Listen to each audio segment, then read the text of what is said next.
भाभी की बेटी मेरे पास चली आई। वो बिल्कुल मेरे जैसी थी जैसे मैं हुआ करती थी बचपन में। वो वहीं मेरे पास बैठकर बातें करने लगी। रात 11 बजे भाभी, मैं और उनकी बिटिया पास ही सोसाइटी में गरबा देखने चले आए। वहाँ काफी भीड़ थी। मुझे गरबा करना नहीं आता था, इसलिए मैं और भाभी की बिटिया आकर कुर्सी पर बैठ गए और भाभी सामने मैदान में गरबा करने चली गई। वहाँ कई लड़के थे जो अपनी अपनी पत्नी को साथ लेकर आए थे और उनके साथ गरबा खेल रहे थे। उन्हें देखकर मन में राघव का ख्याल आया। रंग बिरंगे कपड़ों में लड़कियों को हंसते मुस्कुराते देखकर मुझे अच्छा लग रहा था। मैंने राघव को ऑनलाइन देखा तो मैसेज किया, आप मुझे लेने आएंगे? नहीं, राघव ने लिख भेजा। क्यों? मैंने पूछा। आज रात वहीं रुक जाओ, कल सुबह आ जाना, राघव ने कहा। लेकिन इस तरह इनके घर पर रहना ठीक नहीं होगा, आप मुझे लेने आ जाना, मैंने लिखकर भेजा। क्यों, वहां क्या प्रॉब्लम है? राघव ने कहा। प्रॉब्लम कुछ नहीं है, पर मुझे नहीं रहना यहाँ। आपका मन हो तो आ जाइए, वरना कोई बात नहीं, मैंने कहा, क्योंकि मैं जानती थी राघव नहीं आएगा। राघव ने मेरी बात का कोई जवाब नहीं दिया। कुछ देर बाद मैंने राघव को वर्किंग टेबल का डिजाइन भेजा और साथ में लिखा, मुझे ऐसा टेबल चाहिए। उसने मैसेज देखकर भी इग्नोर कर दिया। आप एटलीस्ट जवाब दे सकते हो, मैंने लिखकर भेजा। पहले घर संभालना सीख ले, बाद में ला दूंगा, राघव ने कहा। क्या घर नहीं संभाला मैंने? मुझसे जितना होता है मैं करती हूँ, बाकी सीख रही हूँ, और घर का मेरे काम से क्या कनेक्शन है, मैंने लिख भेजा। जब मुझे लगेगा सीख गई है तब ला दूंगा, राघव ने कहा। अगर आपको कोई मुझसे शिकायत है तो आप मुझसे कहिए। अगर कोई काम सही नहीं है तो मुझे बताइए, मैं सही कर लूंगी, पर मुझे मेरे काम से दूर मत कीजिए, मैंने लिखकर भेजा। मेरी आंखों में लगभग आंसू आ चुके थे। हाँ, तो पहले घर में ध्यान दो, उसके बाद देखेंगे, राघव ने कहा और ऑफलाइन हो गया। मेरी आंखों में आंसू तैरने लगे। राघव मेरे साथ ऐसा क्यों कर रहा था मैं नहीं समझ पा रही थी। ऐसा क्यों होता है कि शादी के बाद एक लड़की की अपनी कोई जिंदगी नहीं होती? उसे घर में आए कुछ वक्त होता है और सब उससे परफेक्ट होने की उम्मीद करने लगते हैं। जिस घर को उसने ठीक से अपनाया तक नहीं, उस घर को वह अकेले कैसे संभाल सकती है? हमारे समाज की सबसे बड़ी विडंबना ही यही है कि शादी के बाद एक 25 साल की लड़की से हम 50 साल वाली मैच्योरिटी की उम्मीद करने लगते हैं, और जब वह खरी नहीं उतरती तो उस पर तानों की बौछार कर देते हैं। मैंने अपने आंसू पोंछ लिए, क्योंकि मेरे आसपास बैठे लोग मुझे ही देख रहे थे। वहां बैठे हुए ऐसे महसूस हो रहा था जैसे मैं किसी और दुनिया में आ गई हूँ। सब नया था, नई जगह, नए लोग, नए चेहरे। कुछ देर बाद भाभी हम लोगों के पास आई तो मैंने उनसे घर चलने को कहा। हम तीनों पैदल ही घर के लिए निकल गए। मैं चुपचाप भाभी के साथ चल रही थी। भाभी ने कुछ बोलते जा रही थी। घर के नजदीक पहुंचते ही उन्होंने मुझसे कहा, तुमने राघव को फोन किया? उन्होंने आने से मना कर दिया है, कहा मैं आज रात आपके घर रुक जाऊं, मैंने साथ चलते हुए धीरे से कहा। नहीं, उसे फोन करके आने को कहो। कौन सा घर दूर है जो वो आ नहीं सकता? तुम्हारे भैया ने देखा तो वो गुस्सा करेंगे। तुम्हें यहाँ रुकने से हमें दिक्कत नहीं है, लेकिन राघव की गैर जिम्मेदारी से है। फोन करो उसे, भाभी ने कहा। उनकी बात सुनकर मैं उनके चेहरे की तरफ देखने लगी और मन ही मन सोचने लगी, क्या मैं कोई सामान हूं जिसे जब चाहा जिसके घर छोड़ दिया? राघव ने कह दिया मैं इनके घर रुक जाऊं, और इन्होंने कहा कि मेरे लिए यहाँ कोई जगह नहीं है। ये सब मेरा ऐसे तमाशा क्यों बना रहे हैं? क्या हुआ? फोन करो उसे, वो बहुत लापरवाह है, उसे थोड़ा कंट्रोल में रखा करो, भाभी ने फिर कहा। तो मेरी तंद्रा टूटी और मैंने कहा, मैंने उन्हें फोन किया तो वो गुस्सा करेंगे, मैं फोन करती हूँ। कहते हुए भाभी ने अपने फोन से राघव के छोटे भाई को फोन लगाया और कहा, रघु से कहो मृणाल को घर लेकर जाए, इतनी रात में मैं इसे घर लेकर नहीं जा सकती। तुम्हारे भैया ने इसे यहाँ देखा तो गुस्सा होंगे, उससे कहो अभी से अपने साथ लेकर जाए। दूसरी तरफ से जवाब पाकर भाभी ने फोन काट दिया और मुझे साथ लेकर अपने घर से दूर खड़ी होकर राघव का इंतजार करने लगी। मुझे बहुत अजीब लग रहा था। मैं इन लोगों को नहीं समझ पा रही थी। ऐसा नहीं था कि भाभी अच्छी नहीं थी, वो बहुत अच्छी थी और वो चाहती थी कि राघव मुझे लेकर अपनी जिम्मेदारी समझे। मुझे चुप देखकर उन्होंने कहा, ज्यादा मत सोचो, राघव थोड़ा सा लापरवाह है, इसलिए ये सब हो रहा है। तुम उसे थोड़ा कंट्रोल में रखने की कोशिश करो, धीरे धीरे सब ठीक हो जाएगा। उन्हें अपनी परवाह करते देखकर मुझे अच्छा लग रहा था। कुछ देर बाद राघव गाड़ी लेकर आया। मैंने भाभी की तरफ देखा तो उन्होंने मुझे जाने का इशारा किया। मैं राघव के बगल में आ बैठी और गाड़ी वहां से निकल गई। भाभी के घर से राघव के घर का रास्ता 2 मिनट की दूरी पर था। गाड़ी घर के सामने पहुंची और मैं अंदर चली आई। मम्मी पापा सो चुके थे। मैं ऊपर अपने कमरे में आई। राघव को देखकर ही समझ आ रहा था कि वह गुस्से में है। मैंने कपड़े बदले और बिस्तर की तरफ चली आई। राघव अपने फोन में बिजी था। मैंने उससे डरते डरते कहा, आज के बाद आप मुझे ऐसे उनके घर मत छोड़िएगा। क्यों, क्या दिक्कत है? वो घर नहीं है क्या? राघव ने गुस्से से मेरी तरफ देखकर कहा, दिक्कत है। आपने कहा वहां रह जाओ और भाभी कहती है अपने घर जाओ। मैं कोई सामान नहीं हूं जो मेरे साथ ऐसा बर्ताव किया जा रहा है। मैंने आंखों में आंसू भरते हुए कहा, तो अब क्या तुमसे पूछकर कहीं भेजेंगे तुम्हें?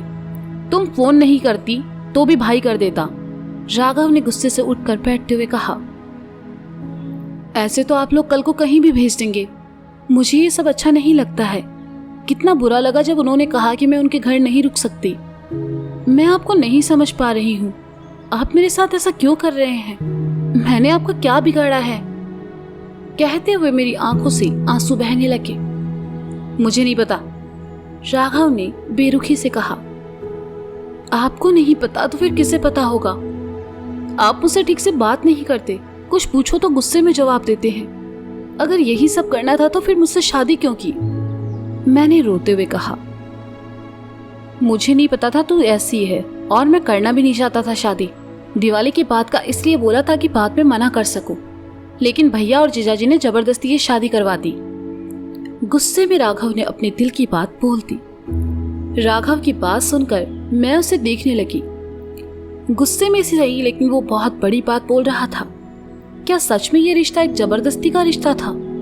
अगर जबरदस्ती थी तो फिर शादी से पहले जो मेरे साथ था वो क्या था? माना शादी करने के लिए जबरदस्ती की जा सकती है, लेकिन शादी से पहले मुझसे मिलना, बातें करना, मेरी परवाह करना, वो सब क्या था? मैंने उसकी तरफ देखते हुए कहा, तो फिर आपने मेरी जिंदगी क्यों बर्बाद की? मैंने क्या बर्बाद की? इस घर में तुम्हें खाना, कपड़े सब मिल तो रहा है। खुशी खुशी रहो और अपनी जिंदगी जियो। राघव ने बिस्तर से उठते हुए कहा और खिड़की के पास चला आया। खाना और कपड़े तो मुझे शादी से पहले अपने घर में भी मिलता था, और जब अपनी अपनी जिंदगी जीनी थी तो फिर आपको ये शादी नहीं करनी चाहिए थी। बाहर लोगों के सामने ये दिखावा करना कि हम पति पत्नी हैं और बंद कमरे में ऐसा बर्ताव, क्या ये सही है? मैंने अपने आंसू पोंछते हुए कहा, मुझे नहीं पता क्या सही है और क्या गलत। तुम्हें जैसे रहना है वैसे रहो, और ज्यादा शौक है ना बाहर बताने का तो जाकर बता दो, मुझे कोई फर्क नहीं पड़ेगा। लेकिन एक बात याद रखना, मैंने अच्छा किया तब भी बात तुम पर आएगी और गलत किया तब भी तुम पर ही आएगी। यहाँ रहना है तो मेरे हिसाब से रहो, जैसे मैं रखूं वैसे रहोगी तो खुश रहोगी, वरना अपना बोरिया बिस्तर उठाओ और चली जाओ यहाँ से। राघव ने लगभग मुझे धमकाते हुए कहा। मैं उसका दूसरा ही रूप देख रही थी। मेरे सामने खड़ा शख्स वो राघव था ही नहीं जिससे मैं अपने शहर में मिली थी, जिससे मैंने फोन पर घंटों बातें की थी, जिससे मैंने मोहब्बत की थी। आज पहली बार वो मुझे अजनबी इंसान लग रहा था। एक ऐसा अजनबी इंसान जिसकी आंखों में मेरे लिए प्यार नहीं बल्कि नफरत थी। मैं खामोश खड़ी उसे देखती रही और फिर मेरी आंखों में ठहरे आंसू गालों पर लुढ़क आए। राघव वापस बिस्तर पर आया और आंखें मूंद कर लेट गया। उसने आगे कोई बात नहीं की बल्कि अपनी बात से मुझे खामोश कर दिया। मैं खुद को ठगा हुआ सा महसूस कर रही थी। कमरे में घुटन होने लगी तो मैं बाहर बालकनी में चली आई। आसमान में चांद चमक रहा था और चारों तरफ शांति फैली हुई थी। धीमी हवा चल रही थी जो सुकून पहुंचाने के बजाय चुभन का एहसास करवा रही थी। मैं भीगी पलकों से आसमान में चमकते चांद को देखने लगी। बहुत कोशिश की खुद को समझाने की, लेकिन सच्चाई को स्वीकार नहीं कर पा रही थी। आंखों में ठहरे गर्म आंसू बहने लगे। मैंने आसमान की तरफ देखते हुए अपने हाथ जोड़ लिए और रोते हुए कहने लगी, राघव ने जो किया उससे झूठ कर दीजिए ना महादेव, मेरा दर्द कम कर दीजिए ना। मैं इस दर्द को अब और नहीं सह सकती। मैं किसी से कुछ नहीं कह सकती, अपना दर्द नहीं बांट सकती। यहाँ कोई मुझे नहीं समझता है, पर आप तो मुझे समझते हैं ना महादेव। आप तो जानते हैं ना कि सब गलत हो रहा है। मैं चाहकर भी राघव को नहीं समझा सकती। वो मेरी कोई बात सुनने को तैयार नहीं है। वो ऐसा नहीं था महादेव, आप तो सब जानते हैं ना। उसे पहले जैसा कर दीजिए, मुझे अब और दर्द मत दीजिए, मैं नहीं सह पाऊंगी। आप तो अपने बच्चों का ख्याल रखते हैं ना, उनकी प्रार्थना सुनते हैं ना महादेव। इस बार मेरी प्रार्थना सुन लीजिए। ये सब मेरे लिए बहुत मुश्किल हो रहा है। कहते कहते मेरा गला रोने लगा। मेरा रोना अब सिसकियों में बदल चुका था। ये वही दीवार से पीठ लगाए अपने आप में सिकुड़कर बैठ गई और अपना सर घुटनों से लगा लिया। मैं एक ऐसे दर्द में थी जिसकी कोई दवा नहीं थी। मैं पूरी रात सो नहीं पाई और वहीं बैठे रोते रही, सिसकती रही, लेकिन मेरे दर्द का किसी को एहसास तक नहीं था, मेरे महादेव को भी नहीं। सुबह के 5 बजे मेरी आंख खुली तो मैंने खुद को बालकनी में पाया। मैं उठकर अंदर चली आई और आकर बिस्तर पर लेट गई। कुछ देर के लिए ही सही मेरी आंख लग गई। दूध वाले का हॉर्न सुनकर मेरी आंख खुली। मैं उठी और नहाने चली गई। नहाते हुए एक बार फिर राघव के कहे शब्द याद आ गए और मेरी आंखें फिर बहने लगी। तैयार होकर मैं नीचे किचन में चली आई और अपना काम करने लगी। गैस पर दूध रखा था और मैं पास ही खड़ी किचन का प्लेटफॉर्म साफ कर रही थी। उसे साफ करते हुए जहन में एक बार फिर राघव का ख्याल आने लगा और उसकी कही बातें याद आने लगी। मुझे ध्यान नहीं रहा और गैस पर रखा दूध उफन कर गिर गया। मम्मी ने देखा तो गुस्से में मेरी तरफ आई और कहा, ध्यान कहाँ रहता है तुम्हारा, रोज रोज दूध गिरा देती हो। गलती से गिर गया, मैं साफ कर देती हूँ, मैंने कहा और गैस साफ करने लगी। राघव ऑफिस चला गया। सब काम खत्म करके मैं अपने कमरे में चली आई। गर्मी की वजह से चिपचिपाहट होने लगी तो नहाने चली गई। नहाकर वापस आई, मन को थोड़ा बदलने के लिए फोन में गाने चला दिए। शीशे के सामने बाल बनाते हुए मैं बिल्कुल खामोश थी। मेरे चेहरे पर कोई खुशी नहीं थी और आंखों में बस कालीपन पसरा हुआ था।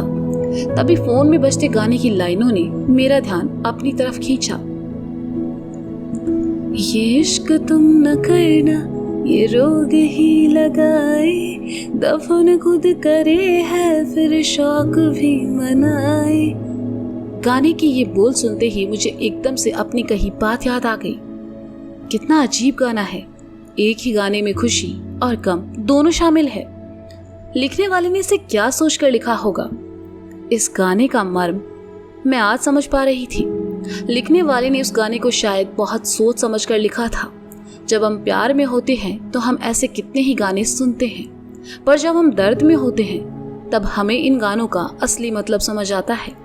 मैंने अपने बाल समेटे और आकर बिस्तर पर बैठ गई। राघव के साथ बिताया एक एक पल मेरी आंखों के सामने किसी फिल्म की भांति चलने लगा। मन भारी होने लगा और आंखों में नमी तैरने लगी। रात में राघव घर नहीं आया। सुबह जल्दी में आया। मैंने उसके लिए नाश्ता बनाया, लेकिन वह बिना खाए चला गया। ये जानते हुए भी कि उसके लिए की जाने वाली मेरी हर कोशिश बेकार है, मैं फिर भी उसके लिए वो सब कर रही थी। राघव की बेरुखी ने मुझे अंदर से काफी कमजोर बना दिया था। मैं वो मृणाल रही नहीं थी जो हंसती मुस्कुराती थी, गाने गाती थी, कविताएं लिखती थी। सुबह से ही मन बहुत उदास था। मैं अपने जहन से राघव की कही बातों को निकाल नहीं पा रही थी। आखिरकार मैंने एक फैसला किया और राघव की मम्मी को सब बता दिया। मुझे लगा वो औरत है, मेरे जज्बात समझेगी, मेरा दर्द समझेगी, लेकिन ये मेरी भूल थी, सबसे बड़ी भूल। मेरी बात सुनकर वो घर में हंगामा करने लगी। अपने सीने पर हाथ रखकर ऐसे दिखाने लगी जैसे उन्हें तकलीफ हो रही है। उन्हें ऐसे देखकर मैं काफी घबरा गई। मैंने उन्हें डॉक्टर के पास चलने को कहा तो उन्होंने मेरा हाथ झटक दिया। मुझे लगा ये सब मेरी वजह से हो रहा है। तो दोस्तों, ये था साकीनामा भाग 19। इसका अगला भाग जल्द ही सुनेंगे मेरे साथ। तब तक के लिए शुक्रिया। Bye bye. अपना ख्याल रखिए और हाँ, सुनते रहे साकीनामा मेरे साथ। Bye bye.